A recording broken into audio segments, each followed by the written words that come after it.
한 아이가 있었습니다. 그런데 이 한 아이가 아버지가 계시는 아버지가 공장을 하고 계셨는데요. 그 공장에서 놀았어요.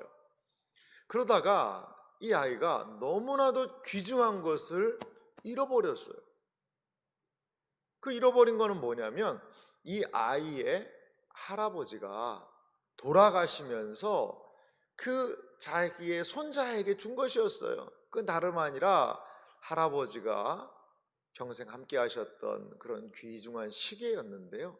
얘가 그 시계를 공장에서 놀다가 잃어버린 거예요. 공장 소리는 시끄럽습니다. 그리고 아무리 찾아봐도 이 시계를 찾을 수가 없는 거예요. 이 아이는 사색이 돼서 이걸 어떡하나 그렇게 하고 있습니다. 그런데 그 소년이 한 가지 가만히 생각을 해봤어요. 그리고서는 그는 기다렸습니다. 뭘 기다렸을까요? 공장이 그래도 좀 기계가 멈출 때를 기다렸다는 거예요. 공장의 기계가 계속 돌아가고 있는 동안에는 너무나도 시끄럽거든요. 그런데 이제 공장의 기계가 딱 멈추는 거예요. 그래서 이 아이가 그 조용한 공장의 기계가 멈춘 그 공장에서 조용하게 눈을 감고 귀를 기울였어요. 그랬더니 어디에선가 희미하게 찰칵찰칵 소리가 들리는 거예요. 그래서 그 찰칵찰칵 나는 그 소리가 나는 그곳을 향해 이 아이가 계속해서 다가가게 되었습니다. 그러자 이 공장이 좀 어두워서 분명하게 알 수는 없지만 그 시계가 가까이 있다는 것을 그는 알게 되었어요. 아니나 다를까 그 소리가 난 곳을 가니 자기가 그렇게도 소중히 여기던 할아버지가 자기에게 유품으로 주셨던 그 시계가 거기에 있었다라는 것이죠. 이 아이는 잃어버렸던 그 시계를 찾게 되었습니다. 이 세상은요, 너무나도 분주한 것 같아요. 그리고 이 세상은 너무나도 복잡하고요, 시끄럽습니다. 이 세상을 바라보고 있노라면 우리의 마음과 모든 생각까지도 요동치고 분주해집니다. 우리에게는요, 그러한 이 세상을 잠시 떠나 일상을 떠나 조용히 하나님께 집중하는 시간이 필요한 것 같아요. 마치 이 아이가 그 기계가 멈추고 조용하게 그 시계의 초침을 들었던 것과 마찬가지로 말입니다. 여러분, 우리에게 이 특세가 필요한 이유가 뭘까요? 그것은요, 중요한 것을 찾기 위함입니다. 하나님의 세미하고도 분명한 말씀을 듣기 위함입니다. 이번 특세를 통해서 세상의 볼륨은 줄이고 하나님의 말씀에 더 크게 귀를 기울이는 은혜가 우리 모두에게 있으시기를 주님의 이름으로 소망합니다. 하나님께서는요, 어느 시대에나 동일하게 말씀하십니다. 그런데 때로는 하나님께서 하시는 일을 기뻐하고 즐거워하고 순종하는 시대가 있어요. 하지만 어떤 시대는요, 하나님이 동일하게 그 시대에도 역사하심에도 불구하고 하나님이 하시는 일에 반대하고 불순종하는 그러한 시대가 있더라는 것이지요. 오늘 등장하는 이 엘리야라는 사람은요, 이스라엘 백성들이 하나님의 은혜에서 하나님께 순종하는 것에서 가장 멀어진 시대에 부름을 받은 그러한 사람이었습니다. 엘리야가 이스라엘 땅에 나타나게 된 이유, 그리고 엘리야를 통하여 하나님께서 과연 무엇을 하시기 원하는지를 우리가 이번 특세를 통하여 살펴보기 원합니다. 엘리야가 살았던 그 시대는 이스라엘의 가장 어두운 시대였습니다. 그러면 그 시대, 엘리야가 부름을 받던 그 시대에 과연 어떠한 일들이 있었는지를 우리가 좀 말씀을 통하여 몇 가지 살펴보기 원합니다. 오늘 본문 말씀이 열왕기상 17장인데요. 열왕기상 16장 29절에 보면 이 엘리야가 살았던 시대를 알 수 있는 한 사건이 등장을 합니다. 29절은 이렇게 이야기합니다. 제가 읽겠습니다. 유다의 아사 왕 제 38년에 오므리의 아들 아합이 이스라엘 왕이 되니라. 오므리의 아들 아합이 사마리아에서 22년 동안 이스라엘을 다스리니라. 아멘. 거기 보면 남왕국 유대에는 아사라는 왕이 있었고요, 북왕국 이스라엘에는 오므리의 아들 아합이라는 사람이 왕이 되어서 사마리아에서 22년 동안 다스렸다라는 그러한 이야기를 하고 있습니다. 이 아합이라는 사람의 아버지는 오므리예요. 오므리는 북왕국 이스라엘의 장군이었는데요, 쉽게 말하면 쿠데타를 일으키고 정적을 제거해서 왕이 되었고요, 오므리 왕조라는 자신이 초대 왕이 되는 왕조를 열어 나가는 것을 볼 수가 있습니다. 이 오므리는요, 상당히 좀 능력이 있었던 사람인 것 같아요. 약 한 12년 동안 다스렸는데 그때 사마리아 성도 건축하고요, 그리고 이 오므리가 한 가장 결정적인 일은 자기 아들을 이 시돈의 왕 엣바알의 딸과 결혼도 시켰습니다. 그런데 이 오므리의 아들 아합에 대한 평가가요, 놀라운 평가를 합니다. 오늘 성경 30절과 31절, 16장 30절 31절 제가 한번 읽어보겠습니다. 오므리의 아들 아합이 그의 이전의 모든 사람보다 여호와 보시기에 악을 더욱 행하여 느바스의 아들 여로보암의 죄를 따라가는 것을 오히려 가볍게 여기며 시돈 사람의 왕 엣바알의 딸 이세벨을 아내로 삼고 가서 바알을 섬겨 예배하고. 여러분, 이 아합에 대한 평가가 어떻습니까? 이전에 있던 모든 사람보다 여호와 보시기에 악을 어떻게 해요? 더욱 행한 그러한 사람이 바로 이 아합이라는 왕이었습니다. 오므리의 아들 아합이 왕이 되었다는 것은 이 북왕국 이스라엘의 역사에 있어서 엄청난 오점이었습니다. 특별히 이 이세벨이라는 이 여인이 북왕국 이스라엘로 시집을 와가지고 이 북왕국 이스라엘 자체를 바알과 아세라를 섬기는 그러한 나라로 거의 만들어 버립니다. 이 이세벨은요, 쉽게 말하면 바알의 선교사입니다. 바알의 선교사가 되어서 그 한 나라를 완전히 무너뜨려 버리는 것을 우리는 성경을 통하여 볼 수가 있습니다. 아합은요, 하나님을 섬기는 것에서 멀어졌고, 그러자 이스라엘 공동체 전체가 정말 그런 시대가 있었나 싶을 정도로 가장 하나님에게서 멀어진 어두운 시대로 진입하게 되었다라는 것이지요. 또 하나 이 시대를 알 수 있는 하나의 중요한 사건이 등장을 하는데요, 그것은요, 여리고가 건축됐다는 거예요. 34절 말씀도 제가 읽어보겠습니다. 열왕기상 16장 34절인데요 그 시대에 베델 사람 히엘이 여리고를 건축하였는데 그가 그 터를 쌓을 때에 맏아들 아비람을 잃었고 그 성문을 세울 때에 막내 아들 수굽을 잃었으니 여호와께서 눈의 아들 여호수아를 통하여 하신 말씀과 같이 되었더라. 여러분, 여리고가 건축됐다, 아니 성이 건축될 수 있지 않는 건가 라고 생각할 거예요. 그런데 여리고가 무너진 지 꼭 600년 정도 됩니다. 이 여리고를 왜 건축하면 안 되는지를 이 여호수아 6장 26절에 그 여리고를 무너뜨린 다음에 이렇게 하나님이 말씀하신 부분이 있어요. 제가 본문을 준비했는데요, 자막을 준비해 한번 보시기 바랍니다. 여호수아 6장 26절입니다. 제가 읽겠습니다. 여호수아가 그때에 맹세하여 이르되 누구든지 일어나서 이 여리고 성을 건축하는 자는 여호와 앞에서 저주를 받을 것이라.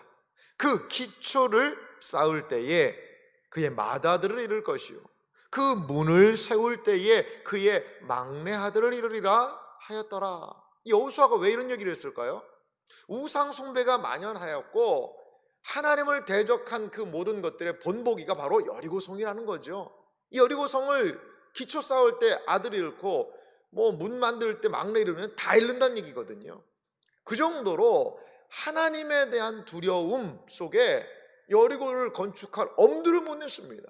그런데 그 시대에 베델 사람 히엘이 일어나서 이 성을 건축했는데 아마도 이건 아합이 시킨 것 같아요.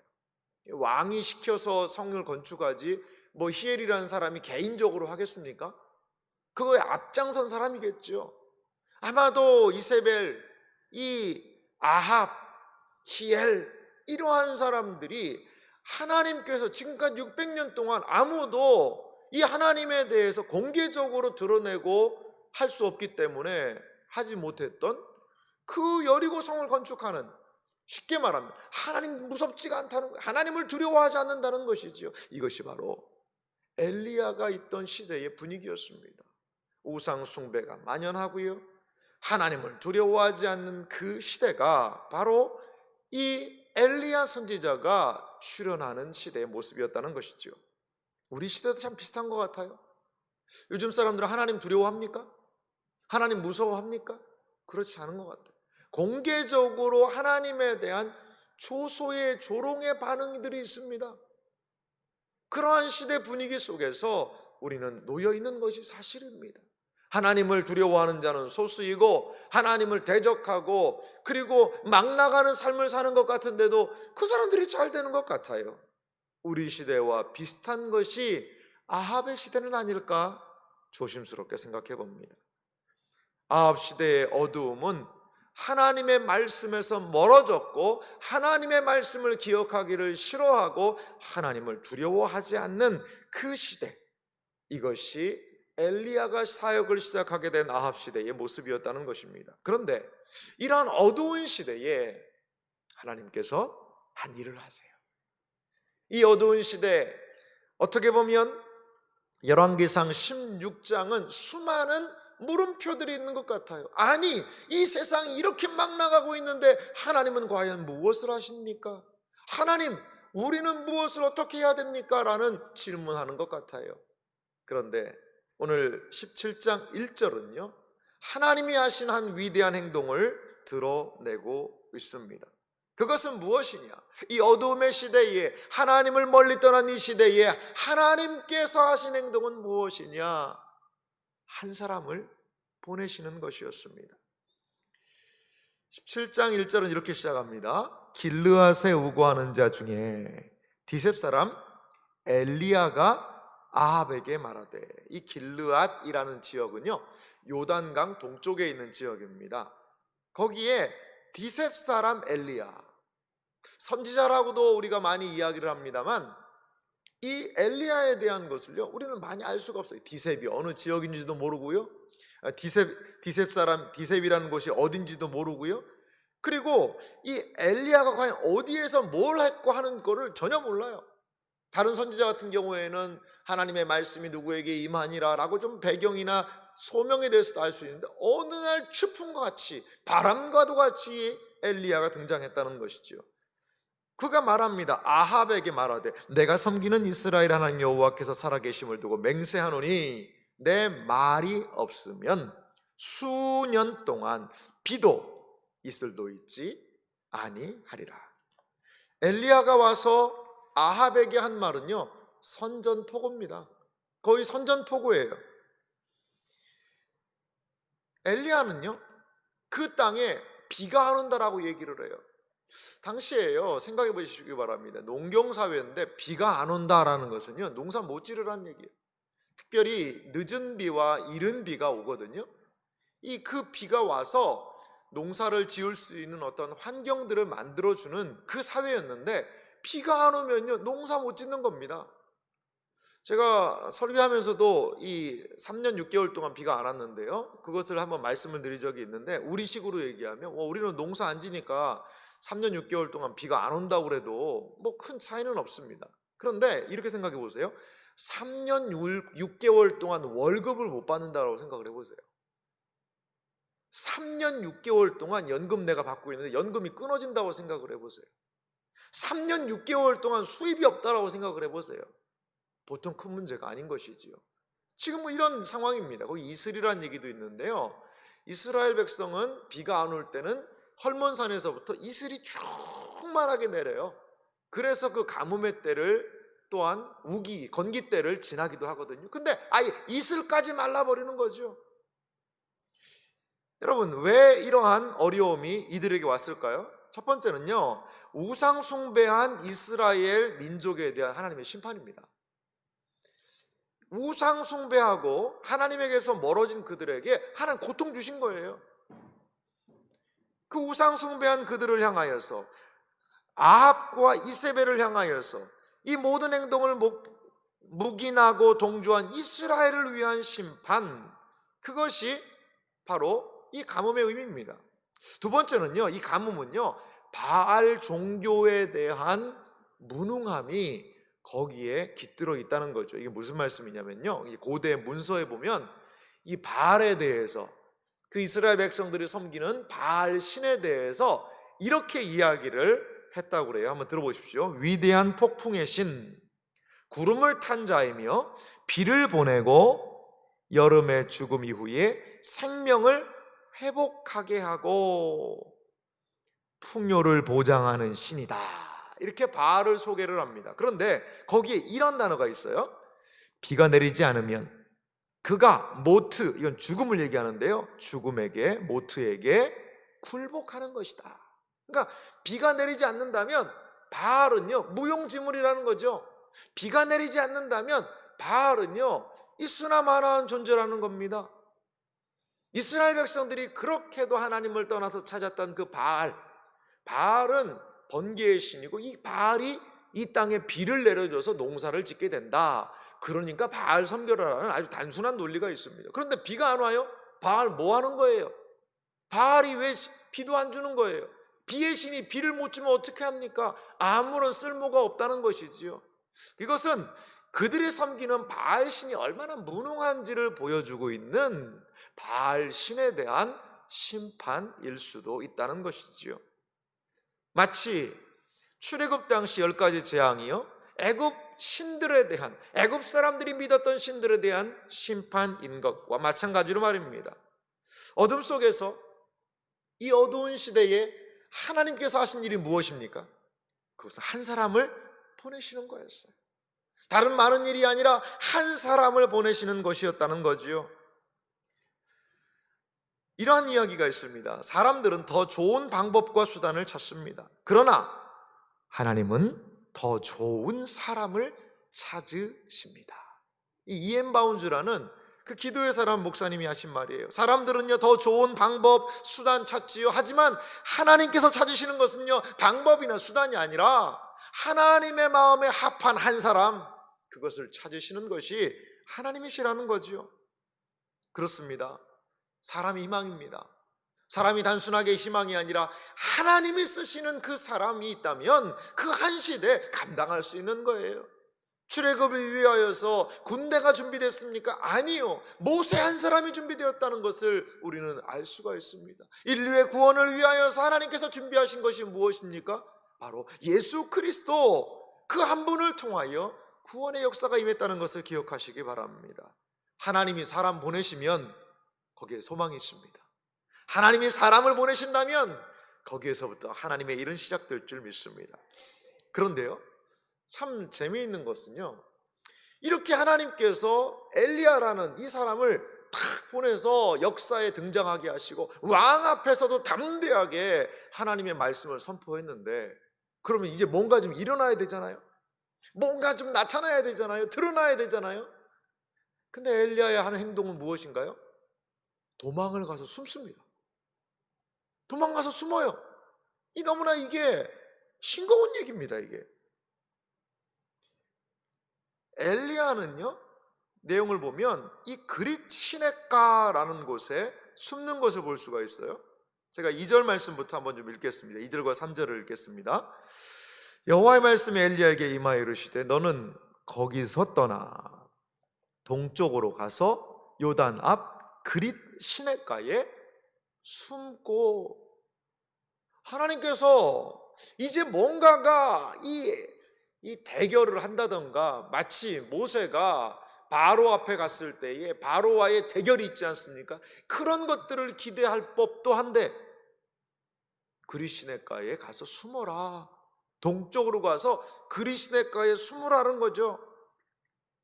여러분, 그리시네가가 어딘지는 분명하지 않습니다. 하지만 그가 동쪽으로 가서 숨었다는 것을 살펴볼 때, 그가 아합과 이세벨을 피해서 숨어 있기에는 적당한 장소였던 것 같습니다. 여기에 등장하는 이 시냇가라는 것은 우리가 생각하는 물이 졸졸졸 흐르는 그러한 시내는 아닌 것 같아요. 약간 협곡이고요, 여기에 원어에는 와디라고 표현이 되어 있습니다. 와디는 비가 갑자기 많이 오면 거기에 막 물이 흘러가다가 나중에 건천이 돼버리는 그러한 것이 바로 와디입니다. 아마도 거기에 물이 좀 흘렀던 것 같습니다. 그리고 이 엘리야가 숨어있기에 적절한 그러한 장소였던 것 같아요. 이 그리시네가는 어떠한 곳이죠? 고립의 장소입니다. 철저하게 고립되어 있는 장소라는 것이죠. 여러분, 왜 하나님께서는 선지자를 이 고립의 장소에다 집어넣으신 걸까요? 엘리야를 가만히 보면요, 성경을 보면 엘리야가 좀 힘든 일이 뭘 건가 한번 살펴보니까, 엘리야는요 열정의 사람이에요. 엘리야는 하나님에 대한 열심이 내가 특심이다라는 이야기를 하고요, 불의 사람입니다. 엘리야가 못하는 게 뭘까요? 힘들어하는 게 뭘까요? 가만히 있는 거 힘들어하는 거예요. 좀 너는 가만히 있어라 그러면 엘리야는 막 너무나도 힘든 사람인 것 같아요. 그런데 하나님께서는 열심히 특심인 이 불같은 사람을 그냥 그리시네가에 가만히 두고 계신다는 것이죠. 여러분, 왜 엘리야를 하나님께서는 거기에다가 두셨을까요? 그 이유는 무엇일까요? 우리 한 성경 구절을 통하여서 그 의미를 좀 확인할 수가 있는데요, 아모스 8장 11절에서 13절 말씀 자막을 준비했는데요, 한번 좀 보시기 바랍니다. 여기에 아주 중요한 말씀이 있어요. 아모스 선지자가 이러한 이야기를 합니다. 주 여호와의 말씀이니라. 보라, 날이 이를지라 내가 기근을 땅에 보내리니 양식이 없어 주림이 아니요 물이 없어 가람이 아니요, 뭐라는 거죠? 여호와의 말씀을 듣지 못한 기갈이라. 거기에 물 없고 양식이 없는 기근이 아니라 말씀을 듣지 못한 기갈, 말씀의 기근의 때를 하나님께서 이 땅에 보내는 날이 있다는 거죠. 계속 12절부터 보면은요, 사람이 이 바다에서 저 바다까지 북쪽에서 동쪽까지 비틀거리며 여호와의 말씀을 구하려고 돌아다녀도 얻지 못하리니 그날에 아름다운 처녀와 젊은 남자가 다 갈아여 쓰러지리라. 엘리야가 사라졌다는 것은요, 엘리야가 그리시네가에 숨어 있다는 것은 하나님의 말씀의 유일한 통로를 막아버리신다는 의미가 있어요. 바알과 아세라, 불순종한 이스라엘 백성들에게 비가 안 오는 기근뿐 아니라 하나님의 말씀을 아예 차단해서 하나님의 뜻을 전혀 알지 못하게 하신다는 것이지요. 그 시대에 가뭄, 어려움일 수 있습니다. 하지만 그것보다 더 큰 어려움은 하나님의 말씀이 끝나버린 것이죠. 하나님의 말씀이 듣지 않는 시대, 들리지 않는 시대, 그것은 더 어려운 시대일 수 있다는 거지요. 이것은 심판 중에 가장 무서운 심판이에요. 어려운 환경이십니까? 하지만 하나님 말씀 들리세요? 그러면 이길 수 있어요. 하나님의 말씀이 들리면 그러면 그 어려운 때를 그래도 지나갈 수 있다는 것이지요. 가장 무서운 심판은 무엇입니까? 영적인 기근이지요. 말씀을 들을 수 없다라는 것입니다. 사랑하는 성도 여러분, 하나님의 말씀을 중요하게 생각하시기 바랍니다. 하나님의 말씀이 들린다면 그 말씀을 부여잡으시기 바랍니다. 내일도 들을 수 있고 모레도 들을 수 있는 말씀이라고 치부해서 말씀을 가볍게 여기면 안 돼요. 하나님의 말씀을 읽는 것, 하나님의 이것도 바쁘고 저것도 바쁘고 내 인생 바쁜데 내가 언제 그렇게 말씀 읽을 시간이 있을까? 그럼 언제 말씀 읽어야 될까요? 어떤 분이 그러더라고요. 그 하나님 말씀 정말 너무나 바빠서 못 읽었는데 이제 좀 시간 나서 읽으려고 봤더니 눈이 아파서 못 읽겠대요. 눈이 아파서 못 읽겠대요. 그럼 평생 못 읽는 거예요. 언제 하나님의 말씀을 읽을 수가 있겠습니까? 여러분, 하나님의 말씀을 가까이 하시기 바랍니다. 이 하나님의 말씀의 기갈로 나아가는 그 상황이 아니라 하나님의 말씀을 가까이 해서 은혜로 나아가시는 여러분들 되시기를 간절히 소망합니다. 이 그리시네가가 우리에게 상징하는 것이 또 있어요. 그것은 두 번째로 이 그리시네가는 훈련의 장소라는 거예요. 첫 번째, 그리시네가가 하나님의 말씀을 감추신, 어떻게 보면 이스라엘 공동체에게 심판일 수 있거든요. 그런데 이 엘리야의 입장에서는 엘리야에게 이 그리시네가는 훈련의 장소예요. 17장 4절에서부터 6절 말씀 제가 읽어볼게요. 거기서 어떤 훈련을 받았을까요? 그 시냇물을 마시라. 내가 까마귀들에게 명령하여 거기에서 너를 먹이게 하리라.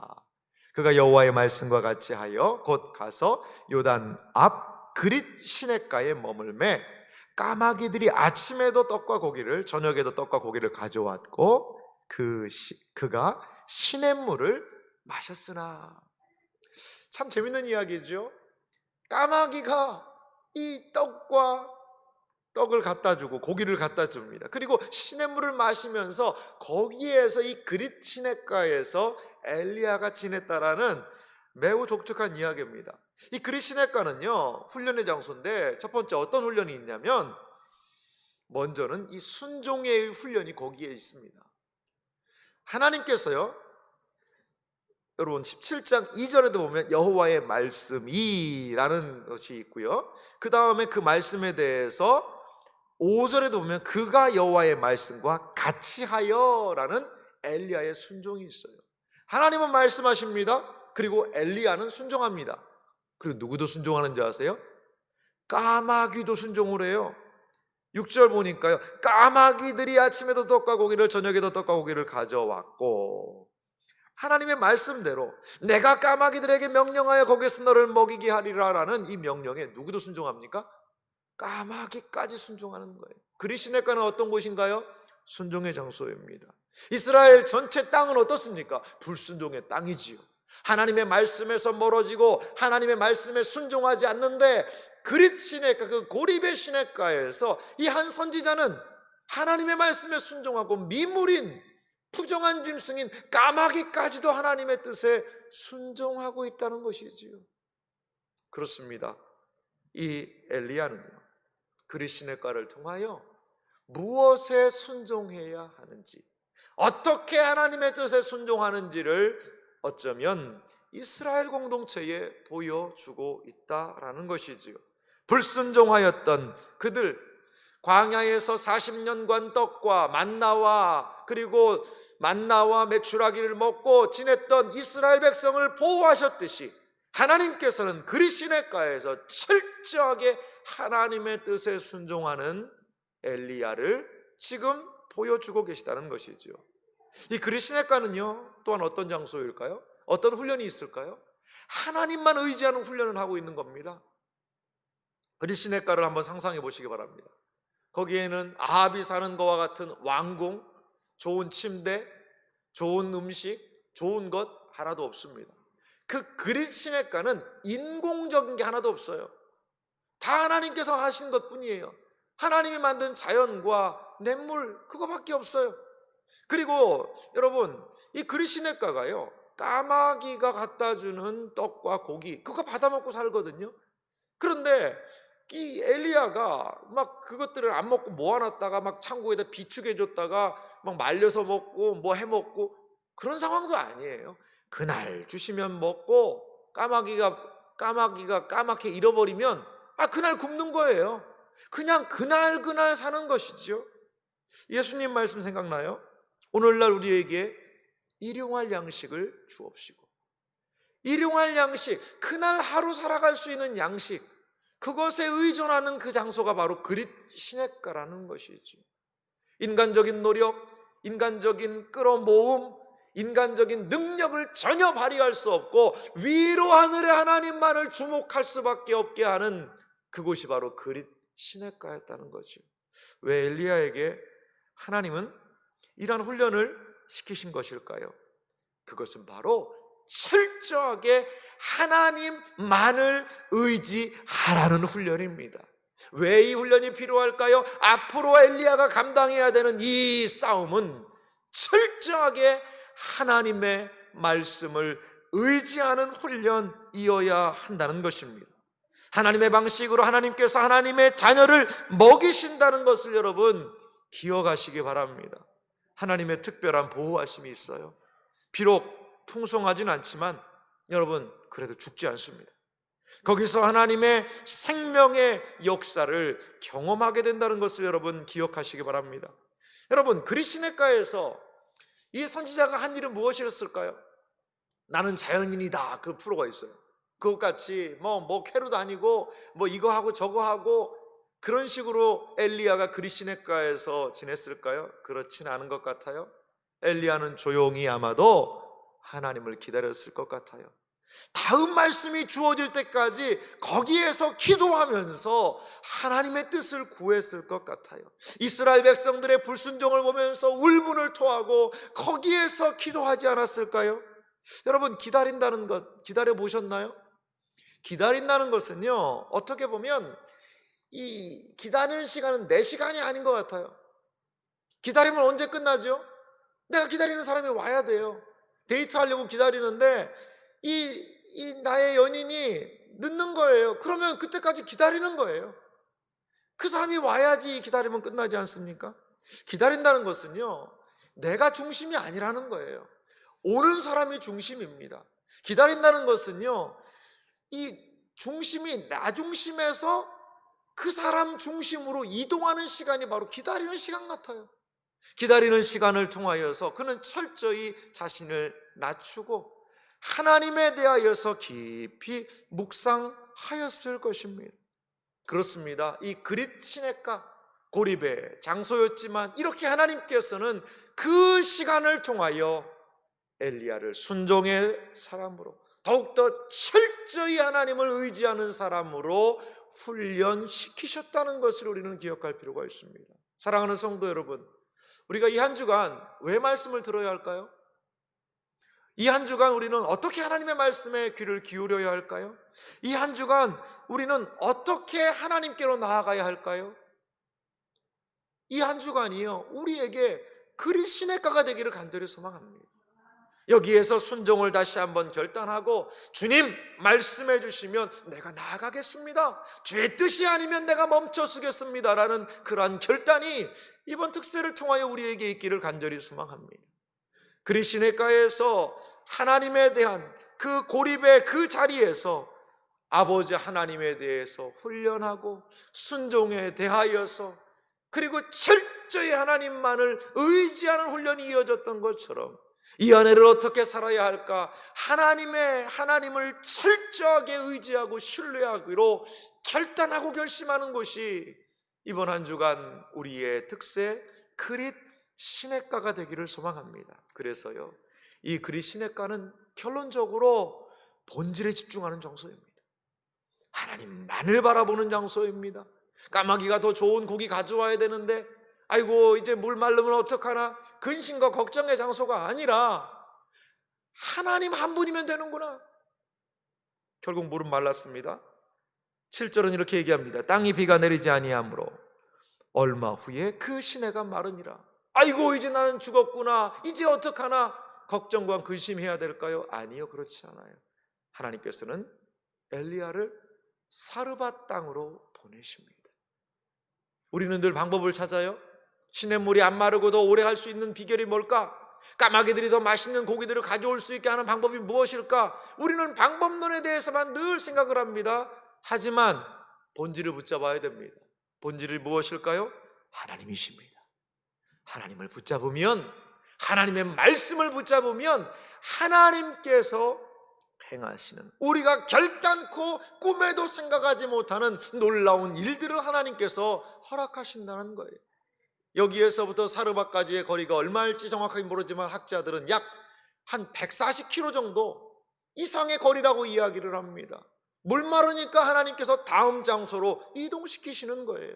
사랑하는 성도 여러분, 지금 까마귀가 안 온다고 걱정하지 마시기 바랍니다. 물이 점점 말라간다고 불안해하지 마시기 바랍니다. 하나님의 넥스트 스텝, 다음 과정이 있으세요.